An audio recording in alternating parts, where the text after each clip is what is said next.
Hello, everyone. Welcome to this edition of the Pro Wrestling Show presents the AEW Grand Slam Ring Report. Coming up, we're going to talk about what's going on with AEW as the Women's Championship match between Dr. Britt Baker and Ruby Solo headline and what's the main event of this historic AEW card from New York City.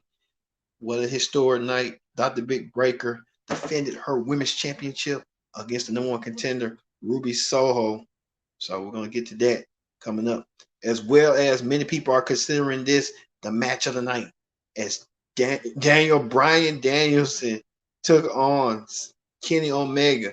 And many people consider the match of the night Kenny Omega, the world champion, in a non-title match against Bryan Danielson that many people are still talking about, clinging on in instant classic, as well as Sting goes one-on-one against FTR in a match that many people didn't see coming, as well as CM Punk makes an appearance in New York City.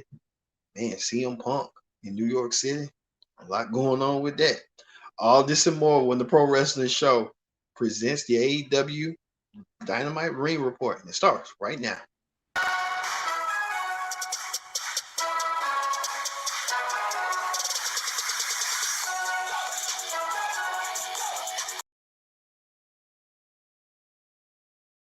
You know what time it is. It's the AEW Dynamite Ring Report, but it's the Grand Slam edition. Hello, everyone. I'm your host, as always, Kendra Dix here. Thanks for joining us here on Connect TV on this live edition, real live edition indeed. But first thing first, join in the conversation using the hashtag Pro Wrestling here on Connect. And don't forget to subscribe. Subscribing is caring. Tell a friend, call a friend, hit that subscribe button so you won't miss a thing. As we get to the AEW Dynamite Ring Report from, and they call it Grand Slam. Now, we start off with Bryan Danielson, who's forming on Daniel Bryan, taking on Kenny Omega, the AEW World Champion. But this time, the AEW World title was not on the line as these two men try to prove who's the best of the best, the piece of resistance between Bryan and Omega. As you see right here, Kenny Omega took on Bryan Danielson in a good matchup that many people consider to this day. The Elite got involved, the Super Elite, or whatever they got to call themselves, got involved. And next thing you know, the match was a draw. So you can expect these two will battle it out once again, but this time it'll be for the world title. We just don't know when and where that match might take place. But I give it to Kenny Omega. Kenny Omega has been a strong world champion. Many people used to doubt him and say, hey, Kenny Omega is not what he used to be. He's not a good world heavyweight champion. Well, there's some people that might dispute it, others might not. But Kenny Omega has been a dominant champion, thus like just with his dominance and stuff. But Daniel Bryan looking to come behind the back door and want to challenge him. But you have to wonder, with this match right here, it was just ground and pound. And you see move after move, you see Daniel Bryan using the back suplex on the top rope. Kenny Omega, you see right here, aerial effects, the impact right here. And he went crashing down. Woo. But you can tell it's going to get personal down the road. We just know that next time around, it will be for world championship between these two. Instant classic between the two. Neither man should be ashamed of nothing going forward. Also, too, Cody Rhodes looking to Avery revenge over Malachi Black. And Cody Rhodes taking his frustrations out on Malachi Black. We used a poison mist on Cody. I think Malachi Black. I think Cody got the win on that one. That's what you. It might not be sure, but anybody can tell me and let me know. But Cody having an unsure problem. A lot of the fans are booing Cody. We don't know what's going on with that. Malachi Black probably changed him. And probably Cody acting the way he is. Don't be surprised Cody turn heel down the road sooner rather than later. Also, too, the icon Sting. Sting making his AEW appearance once again to take on the team up with Darby Allin to take on FTR. Sting got Darby Allin's back. As you see the Stinger try to take on FTR, who Tully Blanchard was in that corner. Tully Blanchard trying to even up the odds as he still got a resentment over Sting as him and Sting used to have back in the 80s. Wow. Well, you see right here, FTR trying to dress as the NWO, I guess. But they're tired. They took it to Sting, and Sting took both FTR both down. Next thing you know, the Stinger applies the Scorpion Deathlock on one of the FTR, I think Dash Wilder. He tried to apply it, but got missed for his bad outlook. Sting was trying to do it again on Dash, but Sting applied it on Dash again. Made Dash tapped out, and Dash like, "Ooh, no, I can't take it no more." Sting won with Darby Allin in victory in tow. So bringing Sting in, the Stinger, and Darby Allin emerged victorious. Stuff you can blame him. I mean, Sting at his 60s. I mean, for real, Sting. He had that run in Impact, and you can tell that when he was in Impact, he had a good, decent run, but now him in AEW, it's like it rejuvenate people. It rejuvenates Sting. It rejuvenates some of the managers. Rejuvenate a lot of people because a lot of people, you know, didn't think of all the stuff and all the nature. And you see right here, this comment right here by this fan wrote, FTR really made Sting look like a 60-year-old, look like he was still in his prime. Their greatness shouldn't be or go unnoticed. It shouldn't go unnoticed because it takes two to tango. FTR give them credit for just helping Sting out and making Sting look good in this match. So, well, kudos to Sting. Also, to MJF, the loud, brash, obnoxious MJF was in action. MJF with that obnoxious look right there. Only a mother would love. MJF was in action. And speaking of MJF's parents, MJF parents tried to make a tweet or something to their son, and MJF didn't care to notice them or nothing like that. He felt like they was just trying to be haulers or something. And he even told his mom this right here. He told his mom, you know what? We don't want to say it on here. He left this message. Wow, MJF really thinks of his parents. His parents should really, know how that go. So there's a lot going on. MJF took on Bryan Jr., Brian Pillman Jr., and tried to give him a clothesline. And you see right here on the outside, Julia Hart was watching. MJF played the Salt of the Earth, that armbar, the Fuji armbar. MJF's good at. Even MJF tried to choke out Fine Blind Jr., trying to work on the arm and target the arm. Even trying to target Fine Blind Jr.'s back. But at the end, MJF emerged victorious with the Salt of the Earth.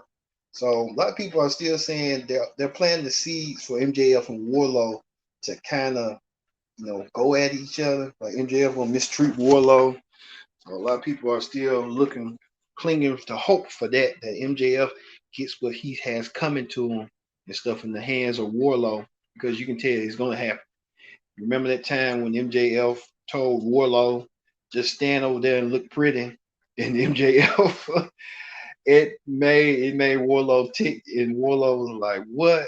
I'm trying to help you. I'm your missile. I'm your rocket. I'm trying to be your heater, and you kind of treating me like this." And that's when all got started. I think it's far from over between MJF and Brian Pillman Jr. You can tell. So it's far from over from that. There they go. And finally, the main event. The main event was Dr. Britt Baker the AEW Women's Champion. She was in action defending her Women's Championship against the #1 contender for the Women's Championship, um, Ruby Solo. Ruby Solo, who came from WWE, trying to make a name for herself in AEW, and the only way to do so is becoming the AEW Women's Champion. And she was close, but she was close with no cigar and stuff. That she was trying to do as much as she can to get her thing going and get the groove back.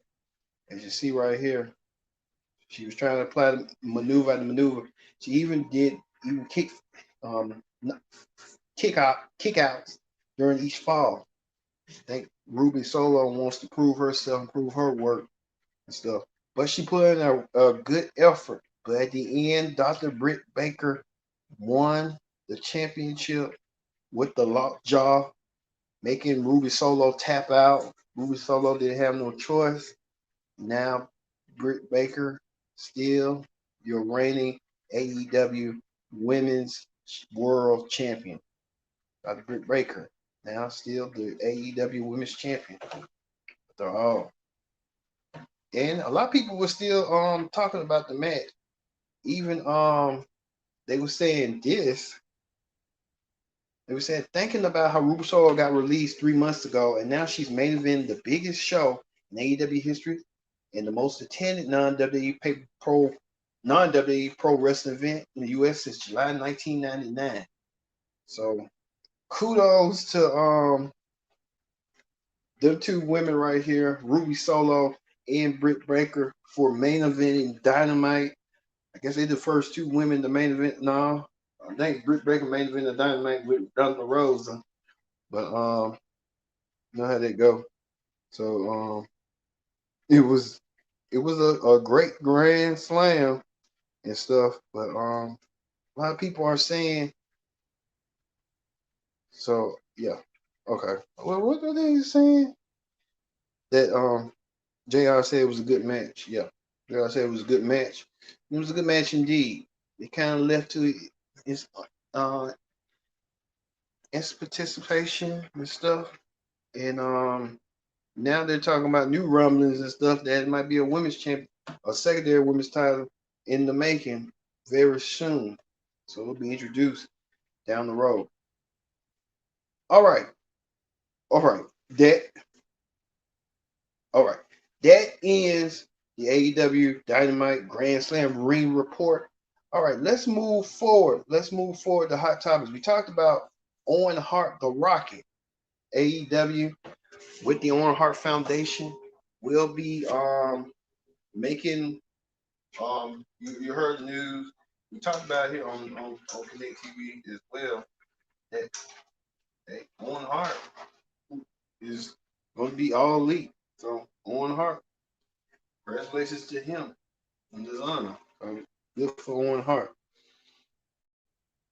Also, too, we talked about Ricky Starks replacing Mark Henry on commentator. I talked about that.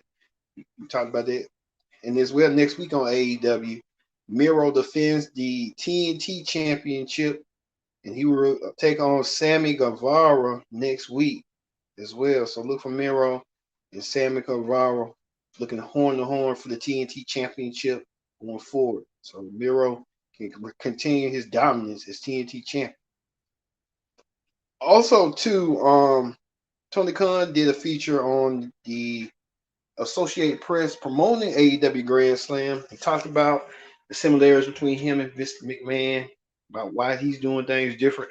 One thing I can admire from Tony Khan is I kind of want to do that too.